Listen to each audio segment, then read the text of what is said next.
So I've seen a series of 2 videos that I really loved. I thought it was such a creative concept, and that was talking about products that everyone else loves that you hate, and then vice versa, talking about products that you hate that everybody loves. And so I wanted to do both of those. I believe it was either Liv Loves Her Makeup or Kaily Baute that started both of these, but I've seen a number of the ladies that I follow on YouTube do this video, and I've really enjoyed what they've talked about and the products that they've shared, and I just think it's a fun concept to do. I feel like there's a group of YouTubers who have been coming out with some really unique concepts lately, just fun ideas, and at the risk of being a total copycat, I totally am going to copy some of my favorite video ideas that I've seen them put out. Today's video is actually going to be focusing on products that I love that no one else seems to like. So I picked 10 of them because I like videos where there's some sort of number to them, top 5 highlighters, top 10 products. I don't know, it's just me. These are in absolutely no particular order, but I do have 10 products that I don't feel like either the beauty community here on YouTube loves or the reviews on certain websites absolutely bash. So I wanted to share those with you guys today. One product in particular that I immediately thought of as soon as I saw this kind of video tag idea, and that is actually the Too Faced highlighters. I have the shade Blinded by the Light. These came out and for some reason everyone hated them. And I got them as soon as they came out because I was super fascinated by them. And I thought to myself, if there's any risk of me not liking this highlighter, it's gonna be because it's like a super metallic foiled strip on my cheek, which is just not usually my favorite highlighting technique. And then I was pleasantly surprised because this highlighter is one of those baked gelée formulas, so it's incredibly stiff. It never kicks up any powder. But what it is one of those very sort of natural, almost wet looking highlighters that I just think is so freaking flattering. I love this shade. I think it is just perfect for someone with fair skin, so it helps that the shade is absolutely perfect for me.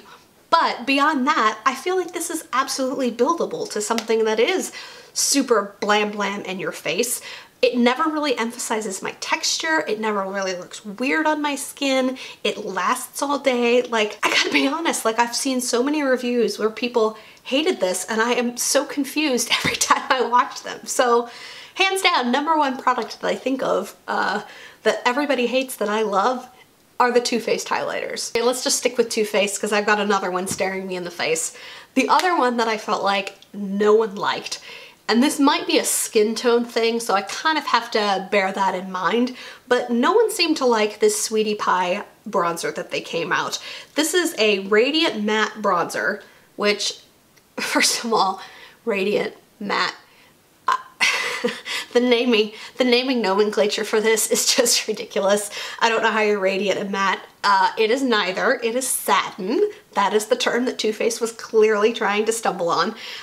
It's this really pretty lattice, but everybody seemed to hate it because of the undertone, and they didn't understand why there was peach in here, and they felt like it was more of a blush. And here's the thing, I'm inserting some swatches here so you can see the actual tone of this product, but I don't really find it to be all that super peachy. Like, everyone is complaining about the pink parts of this basket weave really messing with their makeup and not being a bronzer shade.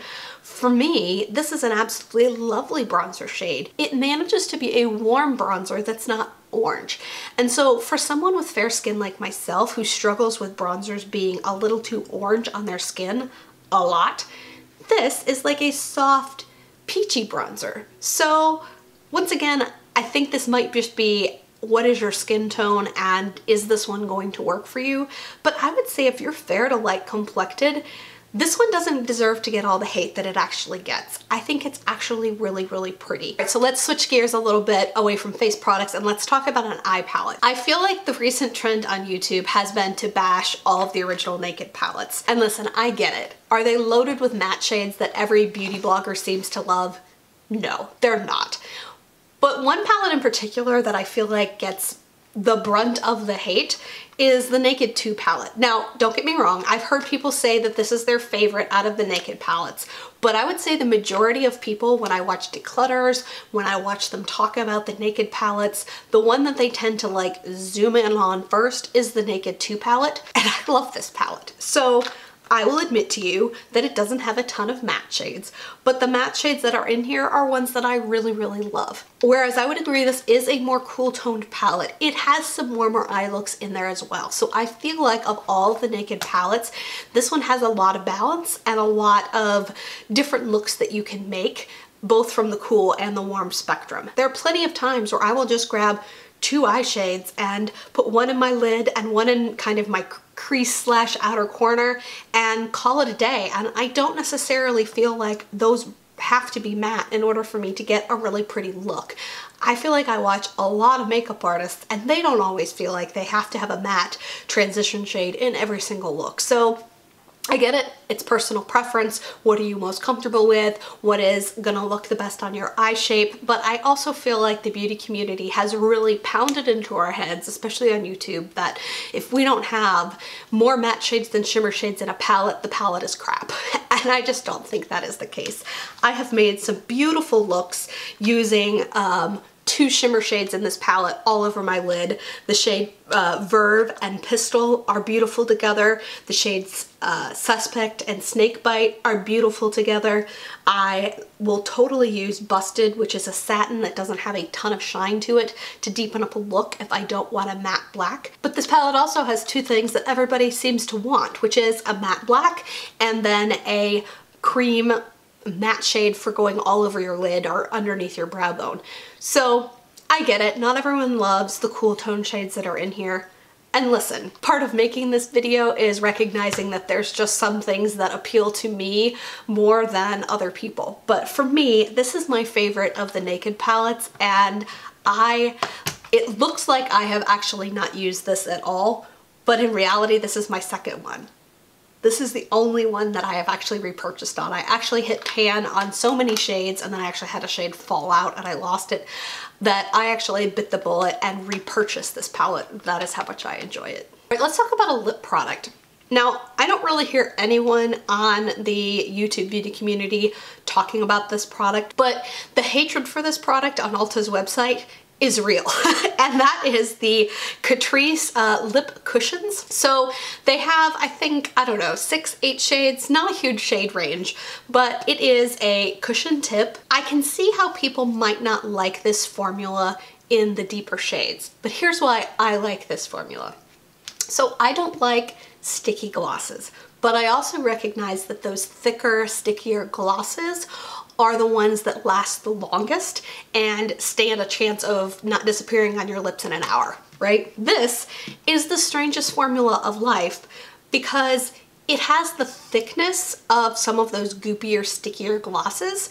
Goopy's the wrong word, that makes it sound awful. It has a little bit of thickness to it, we'll just leave it at that. So for me, this is almost a formula that is like if Marc Jacobs glosses got maybe twice as thick and lasted a lot longer as a result, that is what this would be. I think it's a beautiful high shine formula. I think they pack a decent pigmentation, so I like wearing both these shades on their own.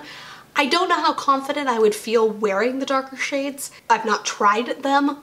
In general, I don't like darker glosses, but I just think this is an amazing product. I don't understand why so many people don't like it. A face product that I love that so many people hated, I know has a lot to do with my super pale girl face. So there's an asterisk by this saying, I understand why people don't like this. However, I love both of these butter blushes in these 2 light shades. So the lightest one that they have is actually called Natural Glow. This is really beautiful when you don't want a lot of blush on your face. So on days where I'm just not feeling blush, either because I've gone ham on my eyes or I just want a more natural look, this is beautiful. It gives you sort of a lit from within glow with just a tinge of color to my cheeks. I love it. And then the other shade, which is Plum Rose, is the most amazing cool tone neutral shade ever. I adore this blush. I have used both of these a ton.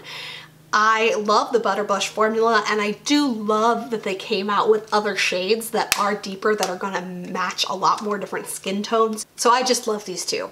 We'll just leave it at that. Let's bounce over to another eyeshadow palette. So this is from L'Oreal. This is the La Palette Nude 2. I had the first one, which was more neutral shades, and I was kind of, I don't know, I was a little meh on it, to be honest. The La Palette Nude 2, however, I really loved. I think this is one of the prettiest cool toned palettes ever. I love that it's got these sort of plummy colors down at the far right end. I love that it's got this gorgeous sort of pearly shade for underneath your brow bone. It also looks gorgeous all over the lid. It's got tons of really creamy matte shades that are easy to blend out and just pack that are actually pretty saturated as well. If you're expecting a super foiled look or a really metallic look, you're not going to get it from this palette. You're going to get satin shades and matte shades out of here, but the looks that I've been able to make with this palette are just absolutely gorgeous. If you're a cool toned eyeshadow lover, I would totally recommend looking at these. I do think that these are definitely one of the pricier palettes at the drugstore. So I would recommend, if you did want to try this, waiting for a sale, because I do think L'Oreal maybe priced this a little higher than they should have, but I really love this palette. A face product that I felt like no one on YouTube liked, but when I pulled up the reviews on Ulta and Sephora, it's actually got pretty good reviews. So this is kind of a mixed bag, I guess is what I would say.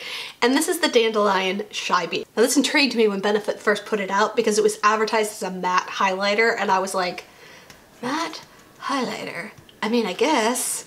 But then I tried it, and I guess what I would say is I found a ton of different uses for this. It has a really pretty sort of light pinky peach undertone to it that I actually find does amazing jobs of canceling out some of the darkness in the corner of my eyes. So I have used this underneath concealer as kind of a color corrector. I have also used this when I have a concealer that I've purchased that is a little too deep for my skin tone. I will kind of put some of that concealer on and then dot some of this over top of it to lighten it up. I have also used it when I wanted to brighten up kind of the tops of my cheeks because I just felt like either my foundation was too dark or I felt like there was some sallowness to my skin. I will dot this kind of up the sides of my cheeks and blend it out. My gut tells me that this is one of those products that a bunch of YouTubers got in PR, tried, didn't understand, and then just kind of set off to the side. And meanwhile, it's kind of built up a little bit of a following amongst just the general community on Ulta and Sephora as more and more people have tried it. A product that I felt like nobody really talked about here on YouTube and then never really had a ton of buzz or positive reviews out online either are these little Rimmel. They're the Magnifies kind of cream shadow stick and a liner on the end. I have two shades that I've tried that I've loved. The first is Kissed by a Rose Gold. It has the most beautiful rose gold cream stick, which looks beautiful paired with mattes, but is also one of those shades that you can put on your eye and kind of buff up through your lid. And it's a gorgeous single shade. And then I love that it has this kind of chocolate brown liner on the other end, which is perfect for kind of smoking out along the lash line. But I think the thing that blew me away the first time I used this, and part of the reason I didn't understand why more people didn't love this product, is this end with the cream stick is just got the most beautiful glide to it. This glides on eyes like some of the more high-end caviar eye sticks from Laura Mercier and my Marc Jacobs Twinkle Pop ones. This feels like a high-end product when you put it on your lid. It's absolutely no tugging. It just blends out super well, and then when it sets, it locks down. I've had no problems with this creasing or smudging or fading throughout the day with me. Then the other shade that I love is the Queens of the Bronze Age. This has a gold liner at one end and then this really pretty bronze shade that is absolutely beautiful. Now I will be honest, I don't necessarily use this gold end as an eyeliner. Instead, what I will frequently do is smudge this all over my lid and then actually take this and kind of put a little bit of it in my inner corner and blend it out so I kind of get this ombre effect across my eyes. But if you've not looked at these, I highly recommend picking up either one of these shades. I don't think you're going to be disappointed. Another face product that I feel like doesn't get the love it deserves is from e.l.f. and this is their Illuminating palette. I know there are some YouTubers out there who do really enjoy this palette, but I also feel like it got knocked quite a bit because people were expecting this to give them that kind of like intense strobing, and that's really not what this palette is.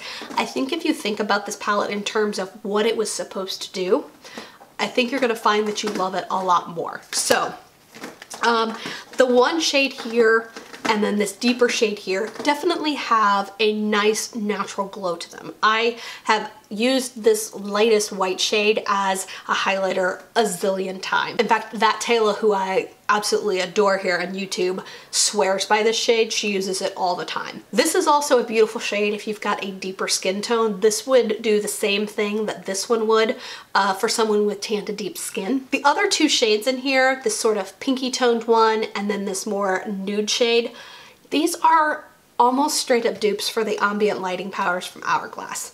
And that's how you really have to think about those two shades. Think of them like a finishing powder. Think of them as one of those things that you use after you've done all of your makeup when you just want to kind of meld everything together and give yourself a little bit of a lit from within glow. They are almost, I think, exact dupes for Dim Light and Mood Light, which are my favorite two shades from Hourglass anyway. So I just think this is a great palette. It's $6. I think it's absolutely worth giving a shot if you haven't, and just think about them not in terms of like blinding highlights, and I don't think you'll be disappointed.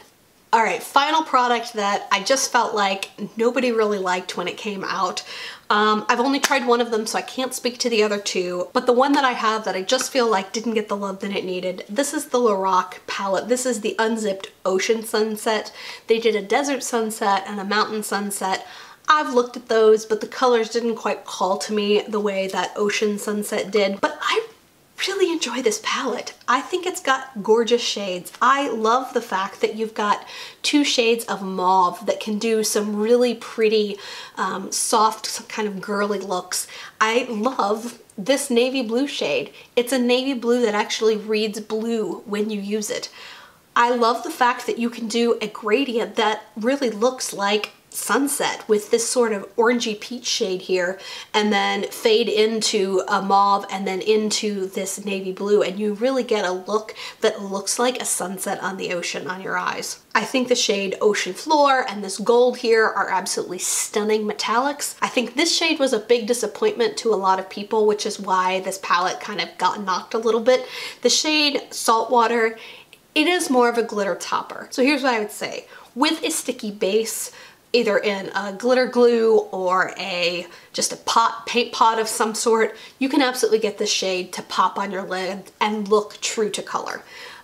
Otherwise, I think it is a beautiful shade that if you just put a little bit on your finger and kind of tap it over top of either a matte or one of the other shades on here, what you get is kind of that Natasha Denona crystal chrome top coat kind of thing, but what you're getting is something that is very metallic and very reflective that really plays nicely with a lot of shades. So I get the disappointment with that shade, but for what it is, I really like it, and I think it pairs really well over top of a lot of the shades that are in here. I don't know, I just feel like I can create a million different looks in here, cool toned, warm toned, funky colors, and I don't know, I think this is stunning. Okay guys, so those are my top 10 products that I love that everybody hates. I would love to know your comments down below. What do you think of these products? Have you tried them? Do you hate them? I would also love to know what are products that you love that no one else seems to like. I'm always curious to maybe take a look at certain products that maybe have gotten bashed a lot and maybe look at them through a fresh set of eyes from someone who's really, really enjoying them. So